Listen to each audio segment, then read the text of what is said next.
하나님 말씀 요한복음 16장 16절로 24절 말씀입니다. 조금 있으면 너희가 나를 보지 못하겠고 또 조금 있으면 나를 보리라 하시니 제자 중에서 서로 말하되 우리에게 말씀하신 바 조금 있으면 나를 보지 못하겠고 또 조금 있으면 나를 보리라 하시며 또 내가 아버지께로 감이라 하신 것이 무슨 말씀이냐 하고 또 말하되 조금 있으면이라 하신 말씀이 무슨 말씀이냐 무엇을 말씀하시는지 알지 못하노라 하거늘 예수께서 그 묻고자 함을 아시고 이르시되 내 말이 조금 있으면 나를 보지 못하겠고 또 조금 있으면 나를 보리라 하므로 서로 문의하느냐 내가 진실로 진실로 너희에게 이르노니 너희는 곡하고 애통하겠으나 세상은 기뻐하리라. 너희는 근심하겠으나 너희 근심이 도리어 기쁨이 되리라. 여자가 해산하게 되면 그 때가 이르렀으므로 근심하나 아이를 낳으면 세상에 사람 난 기쁨으로 말미암아 그 고통을 다시 기억하지 아니하느니라. 지금은 너희가 근심하나 내가 다시 너희를 보리니 너희 마음이 기쁠 것이요 너희 기쁨을 빼앗을 자가 없으리라. 그 날에는 너희가 아무것도 내게 묻지 아니하리라. 내가 진실로 진실로 너희에게 이르노니 너희가 무엇이든지 아버지께 구하는 것을 내 이름으로 주시리라. 지금까지는 너희가 내 이름으로 아무것도 구하지 아니하였으나 구하라 그리하면 받으리니 너희 기쁨이 충만하리라. 아멘. 오늘도 주님의 주시는 은혜가 새벽을 깨우며 주님께 나오는 심령들마다 풍성하게 허락하여 주시는 줄 믿습니다. 우리에게 있어서 기도라고 하는 것은 주님과의 사귐입니다. 그리고 그 기도는 우리에게 기쁨과 평강을 보장하는 중요한 하나님께로 나아가는 길인 거죠. 그래서 기도 없이 살면 그건 신앙생활을 반절도 아니고 거의 하지 않는 거나 같습니다. 우리가 하나님 앞에 사귐이 있다는 것은 영생을 누리는 삶이라고 분명히 말씀을 드렸습니다. 하나님 앞에 엎드리지 않고 주의 말씀을 대하지 않고 어찌 인생 속에 하나님이 주신 은혜와 깨달음이 있겠습니까? 그래서 주님을 더 가까이 하고 사모하며 그 말씀 가운데 나아가는 자가 복 있는 자인 것입니다. 예수님께서 제자들에게 조금 있으면 너희가 나를 보지 못하겠고 또 조금 있으면 나를 보리라 이 말씀을 하시니까 제자들이 알아들어요? 못 알아듣는 거예요. 왜? 땅의 일로 생각을 하거든요. 그들은 물리적 시간만 생각하는 겁니다. 계산되는 시간 조금 있으면이 도대체 1분이야 10분이야 1시간이야 1년이야 10년이야 계산할 수가 없는 것이죠. 우리도 그런 말 하잖아요. 조금만 가면 돼. 근데 조금 가요? 한참 갈 때가 있죠. 그런데 왜 한참 가는 것 같아요? 길을 모르기 때문에 그런 거예요. 그런데 가보고 나면 돌아올 땐 어때요? 금방 온 것 같은 느낌이 드는 것과 같은 거예요.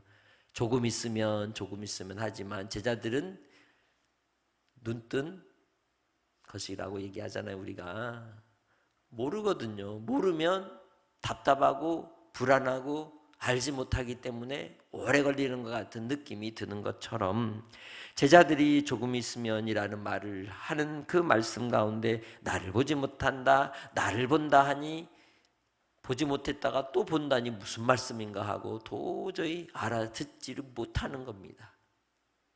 오늘 우리는 주 안에서 주의 말씀을 들을 때 그 말씀을 인간적인 생각과 이성적 판단으로만 바라보면 깨달을 수가 없는 겁니다.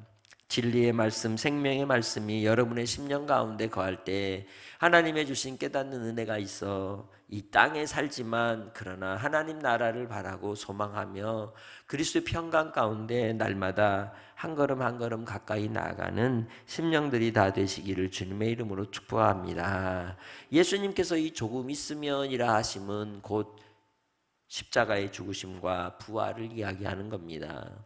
조금 있으면이라고 하는 이 단어 속에는 예수님이 어디에 관점을 가지고 우리에게 말씀하는지를 봐야 합니다. 예수님은 장소를 중요하게 여기지 않으셨습니다. 예수님은 시간을 중요하게 여기셨습니다.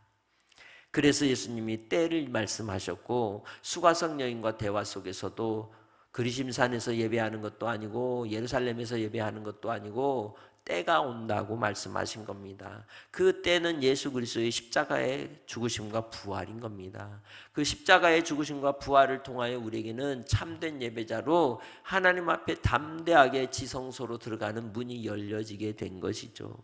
그래서 예수님께서 그 때가 어떤 때냐? 영과 진리로 예배하는 때인 것입니다.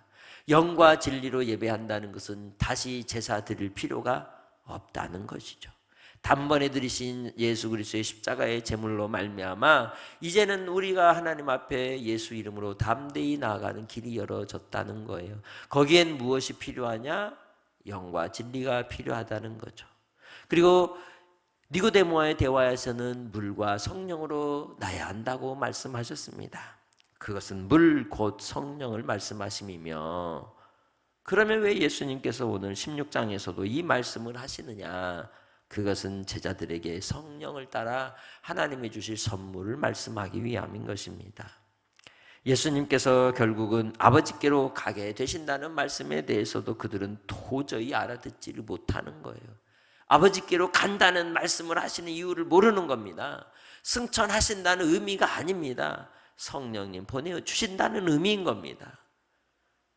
우리가 주 안에서 하나님의 말씀을 들을 때에 주시는 깨닫는 은혜를 따라서 주를 의지하며 하나님께로 감사하며 주의 섭리를 따라서 우리가 오늘 이해할 수 없는 상황이지만 그 이해할 수 없는 상황 속에서도 나를 돌보시는 하나님의 신실하심을 신뢰한다면 작은 것에 일희일비하지 않는 겁니다. 날마다 기쁨과 감사는 나의 중심에서 깊이 뿌리 내려 있는 줄 믿습니다. 그래서 예수님의 말씀에 기울일 때 우리는 주변의 환경과 상황 속에서 들려오는 우리의 감정을 뒤흔드는 사단의 미혹에도 요동치 않는 것이죠. 중심을 잡고 하나님 앞에 예배할 때를 드리는 복된 성도들이 되시기를 바랍니다.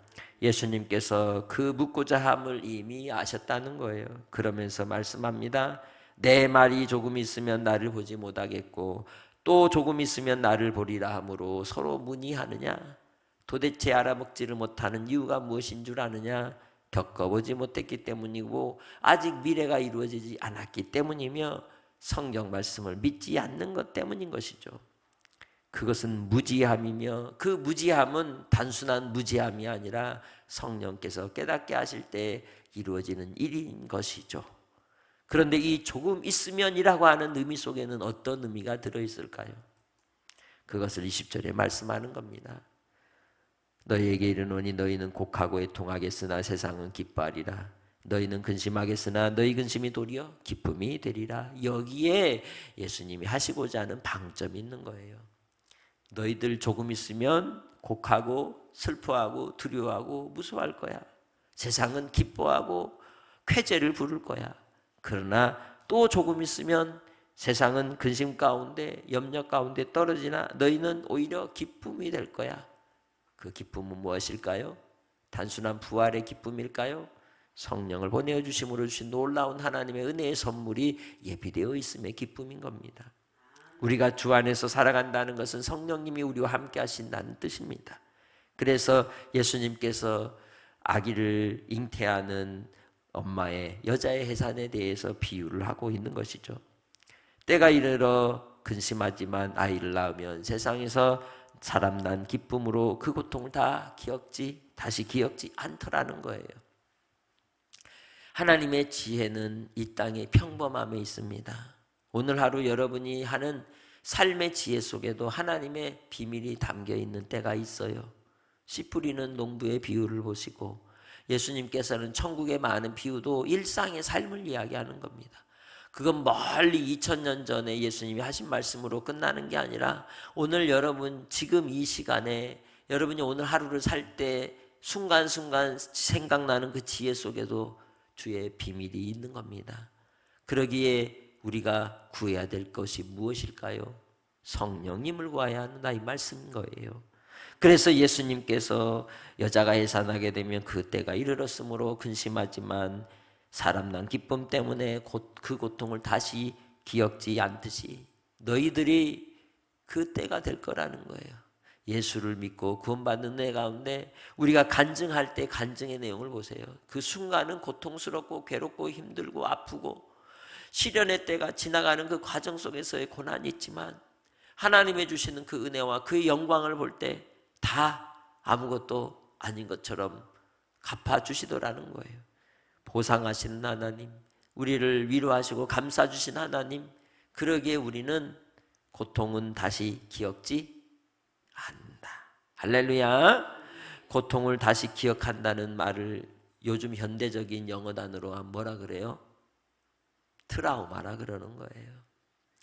우리의 인생의 트라우마가 기쁨 되기 원합니다. 우리 인생의 고통이 주님의 은혜로 우리가 새로워지면 그것은 평강이 되고 회복이 되는 거예요. 문제는 내 안에서 그걸 자꾸만 붙잡고 놓지 못하는 데 있는 겁니다. 그래서 주님께서 우리로 위로하시는 말씀이 지금은 너희가 근심하나 내가 다시 너희를 보리니 너희 마음이 기쁠 것이요 너희 기쁨을 빼앗을 자가 없으리라. 주님 보는 날에 기쁨과 감격이 있을 거라는 거예요. 왜? 그들은 예수님의 보호자거든요. 우리 인생의 보호자가 누구입니까? 성령님이십니다. 성령께서 우리와 함께함으로 우리는 기쁨을 빼앗을 자가 없음을 잊지 않기를 바랍니다. 그래서 예수님께서 그 날에는 너희가 아무것도 내게 묻지 않게 될 것이라는 거예요. 왜? 그 말이 그 말이구나 한다는 거죠. 영생이 뭐예요? 그 말이 그 말이구나. 이게 영생이에요. 주님의 말씀을 순간순간 깨닫게 하신 은혜 가운데 사는 걸 그 말이 그 말이구나 하면서 누리는 영생의 삶인 거예요. 주님과 사귐이 있기에 주께 우리가 기도할 수 있는 겁니다. 주님께 나아갈 수 있고 아뢰 수 있는 겁니다. 그래서 주님께 물어볼 수 있는 거예요. 주님 도대체 이 뜻이 뭐예요? 라고 묻는 겁니다. 그래서 예수님께서 내가 진실로 진실로 너희에게 이르노니 너희가 무엇이든지 아버지께 구하는 것을 내 이름으로 주시리라 말씀합니다.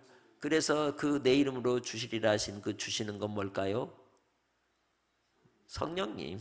그 얘기 계속 하시는 거예요. 요한복음의 핵심은 성령님을 주시겠다는 뜻을 말씀하는 겁니다. 24절 지금까지는 너희가 내 이름으로 아무것도 구하지 아니하였으나 구하라 그리하면 받으리니 너희 기쁨이 충만하리라. 거기서 아무것도 구하지 않는다고 해서 돈을 구하고 뭘 구하고 명예를 구하고 권력을 구하는 의미가 아니에요. 너희가 지금까지 아무것도 구해보지 못한 것, 그건 누구예요? 성령님이란 뜻이에요. 성령을 구하라는 뜻입니다. 그럴 때 주시는 기쁨은 이루 말할 수 없다는 거죠. 성령님께서 나를 가르치시고 깨닫게 하시고 동행하시고 진리 가운데 인도하시는 놀라운 섭리의 비밀을 발견해 가기 때문입니다. 알아간다는 기쁨이 얼마나 큰 기쁨입니까? 그 속에서 우리가 하나님의 지혜를 배우고 이 땅에서 그 지혜로 영혼을 살리며 하나님의 기쁨을 위해 살아간다면 에녹처럼 300년 주님과 동행하는 기쁨이 여러분 안에 1년을 살아도 넘칠 줄 믿습니다. 그래서 오늘 우리가 함께 기도할 제목은 시작. 조금 있으면 찾아올 주님의 영광을 바라보며 현재 짙은 어둠 속에서도 낙심하지 않고 끝까지 믿음의 자리를 지키게 하소서. 세상의 조건이나 환경에 따라 요동치는 감정이 아니라 주님이 주시는 빼앗을 수 없는 기쁨이 내 영혼의 중심을 장악하게 하소서. 주님의 이름으로 아버지께 나아가는 담대함을 주시고 구하는 것마다 응답받아 내 삶에 감사의 고백이 끊이지 않게 하소서. 특별히 성령을 구하며 오늘도 충만한 삶으로 하나님께 간절히 바라는 믿음의 성도들이 되시기를 바랍니다. 하나님 아버지 감사합니다. 이 땅의 삶을 통하여 우리에게 주시는 바 성령의 은혜 가운데 우리의 삶이 조금 있으면 고난이 있고 또다시 조금 있으면 응답의 역사로 회복의 역사가 나타날 것을 알기에 우리 인생 가운데 고통의 기억, 트라우마에 사로잡히지 않게 하시고 주께서 치료하는 광선을 바라여 고쳐주시고 자유하게 하소서. 영혼을 주님께서 맑게 씻겨주시고 주님의 주시는 진리 안에서 자유를 얻는 복된 삶이 될 수 있도록 인도하여 주시옵소서. 이 세상 가운데 우리가 주님을 따라가는 삶의 흔적이 무엇이겠습니까? 아버지 하나님이 주시는 평강이오니 주여 동행하여 주시고 성령으로 말미암아 사랑으로 믿음의 권속들 질병 가운데 고통하는 이들에게 주님이 친히 안수하시고 어루만져 주셔서 예수 그리스도 십자가의 보혈의 은혜로 영혼 구원의 역사, 생명 살리는 역사가 나타나게 하시고 암투병 가운데인 우리 식구들 또한 아버지 환우들 기억하시고 고통의 자리에서도 주님이 주시는 기쁨 속에 승리할 수 있도록 도와주시고 몸의 면역력이 더 강하게 일어나서 암을 이기게 하시고 또 치유와 회복의 역사로 하나님의 기적을 나타내 주시옵소서. 주님의 나라를 사모하게 하옵소서. 또한 아버지 하나님 앞에 간구하는 종들을 주님 만나 주시사 참으로 영생을 누리는 심령들이 되게 하시고 오늘도 주의 입술을 열어 복음 전도의 역사가 나타날 때 하나님의 지혜를 경험하게 해주시길 원하옵고 오늘 한 날을 주님께 의탁하오며 예수님의 이름으로 기도합니다. 아멘.